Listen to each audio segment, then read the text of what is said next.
अस्सलाम वालेकुम नाज़रीन, वन10 न्यूज़ के साथ मैं हूं आपका होस्ट अज़मत जंजुआ।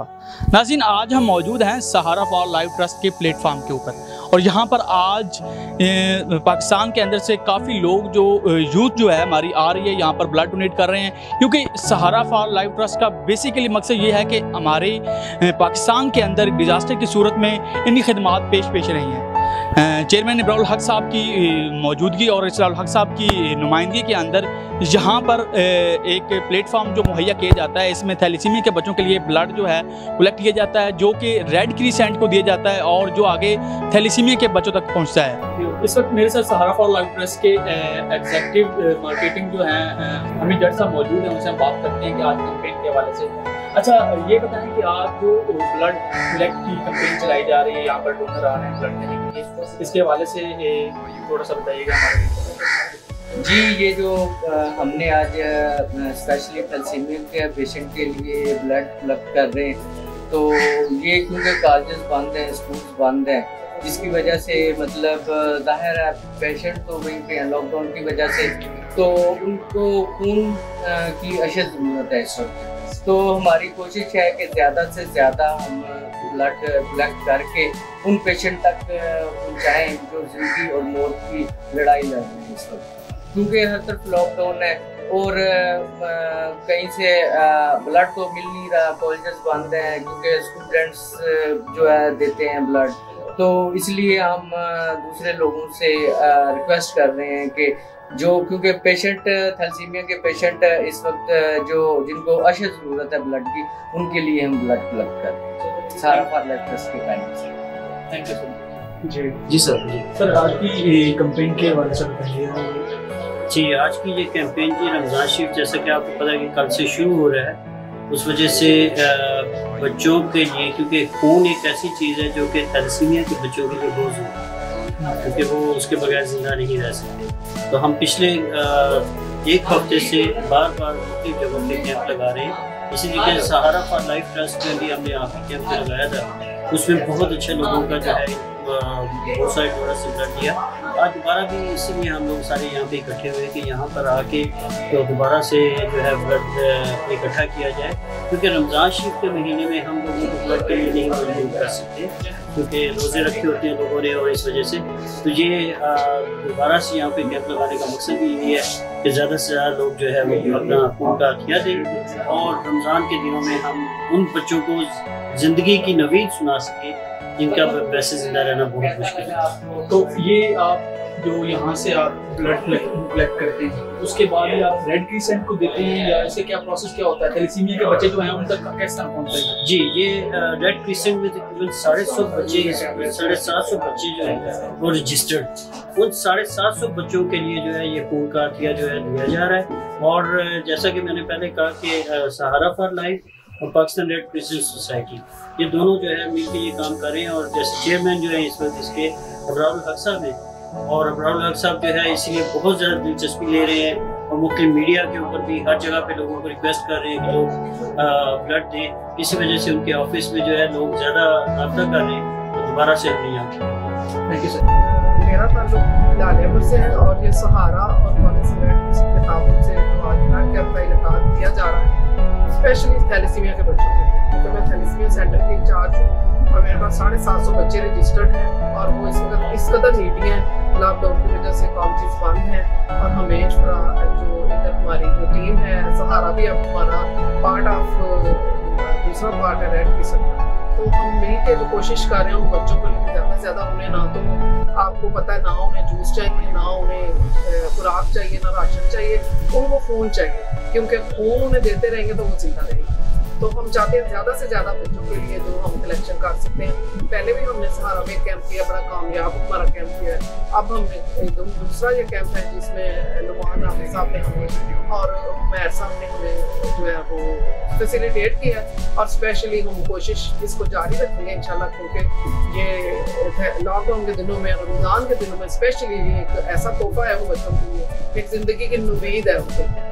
और वैसे भी दोनों की तरफ से कि खूने जिगर देकर निखारेंगे रुखे भर के गुलाब। खूने जिगर देकर निखारेंगे रुखे बरगे गुलाब, हमने गुलशन के तहफ्फुज़ की कसम खाई।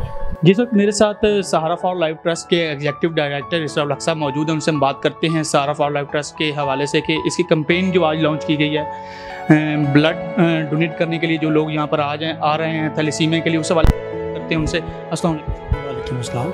अच्छा सर, ये बताइएगा कि इस सहारा फॉर लाइफ ट्रस्ट जो कि हर पाकिस्तान के अंदर जो भी डिज़ास्टर हैं उसमें पेश रही हैं खिदमात इनकी, तो इस हवाले से सहारा फॉर लाइफ ट्रस्ट का बेसिकली मकसद क्या है पाकिस्तान के अंदर?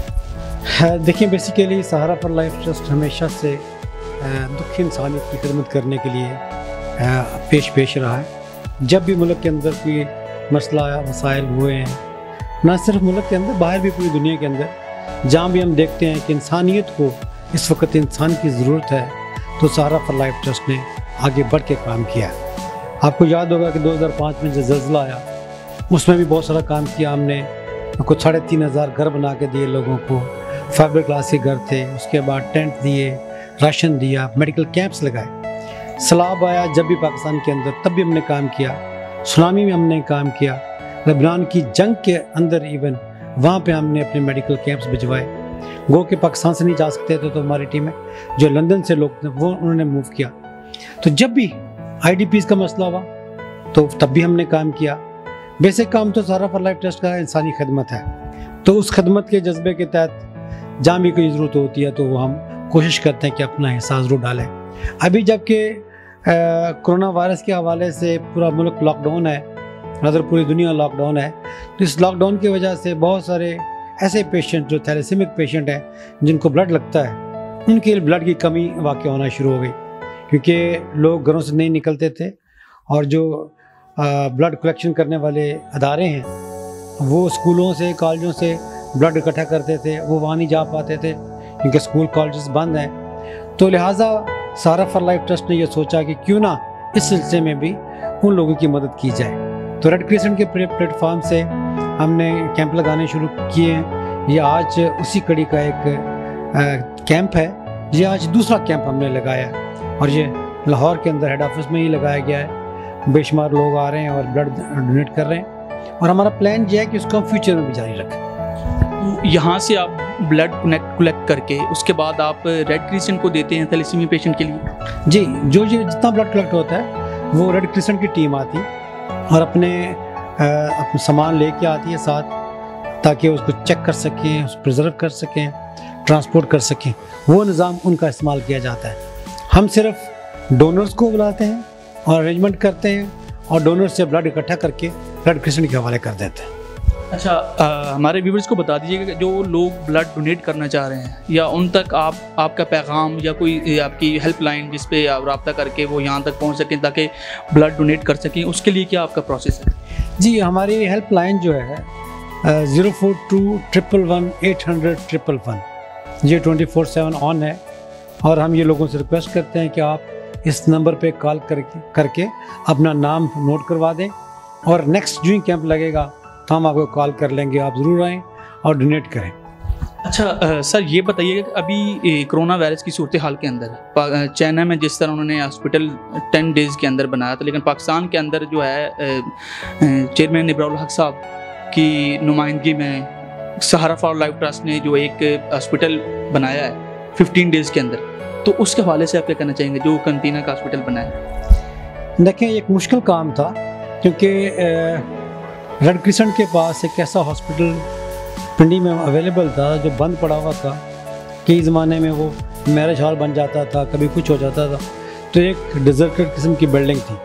तो जब इब्रार साहब ने ये रेड क्रिसेंट को as a chairman take over किया तो उनके दिल में ये पहले दिन से ख्वाहिश थी कि इसको वापस हॉस्पिटल बनाया जाए, लेकिन वो प्रोसेस चल रहा था।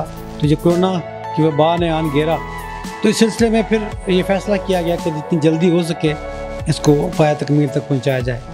तो 15 दिन का टारगेट रखा। अब 15 दिन के अंदर पूरे हॉस्पिटल को पाँव पे खड़ा करना जो एक बहुत मुश्किल काम था, वो मैं समझता हूँ कि एक तारीखी काम हुआ और वो हॉस्पिटल बना जिसके अंदर 100 पेशेंट जो है वो ट्रीट किए जा सकते हैं, जिसके अंदर 10 बेड का ICU है, वेंटिलेटर्स हैं, उसकी सारी पाइपिंग की गई, मैनिफोल्ड रूम बनाए गए और सक्शन सिस्टम बनाया गया, ऑक्सीजन सिस्टम बनाया गया, पूरे वार्ड लगाए गए, बेड लिए गए, बेड लगाया गया, बहुत सारा सामान जो अभी परचेज हुआ और ऑर्गेनाइज हुआ और वो लगाया गया। और जिसमें बिल्डिंग की मेंटेनेंस से लेके उसकी इक्विपमेंट की इंस्टॉलेशन तक, पूरे हॉस्पिटल बिल्डिंग को एक्चुअल कन्वर्ट करना हॉस्पिटल में, ये एक मुश्किल काम था जो 15 दिन में मुकम्मल किया गया।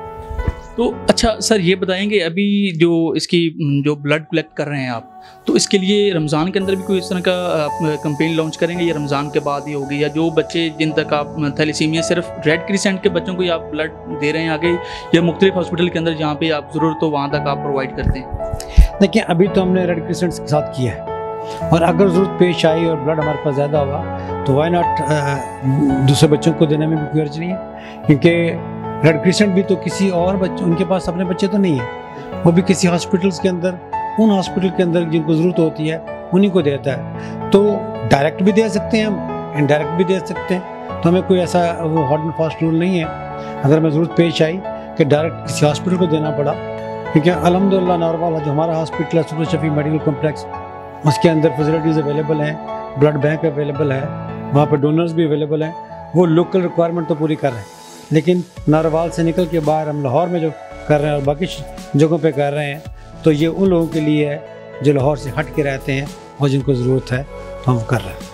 अच्छा सर, एक मैसेज दे दें उन लोगों को जो लोग डरते हैं ब्लड डोनेट करने से, क्योंकि ये आपका एक सदका जारिया भी है ब्लड डोनेट करना, तो कुछ लोग हमारे ऐसे होते हैं जो डरते हैं इसलिए हम ब्लड डोनेट नहीं करेंगे। तो थोड़ा मैसेज दे दें हमारे यूथ को, ताकि जो हमारे थैलेसीमिया पेशेंट हैं उनकी जान बचाई जा सके, तो उस हवाले से थोड़ा सा।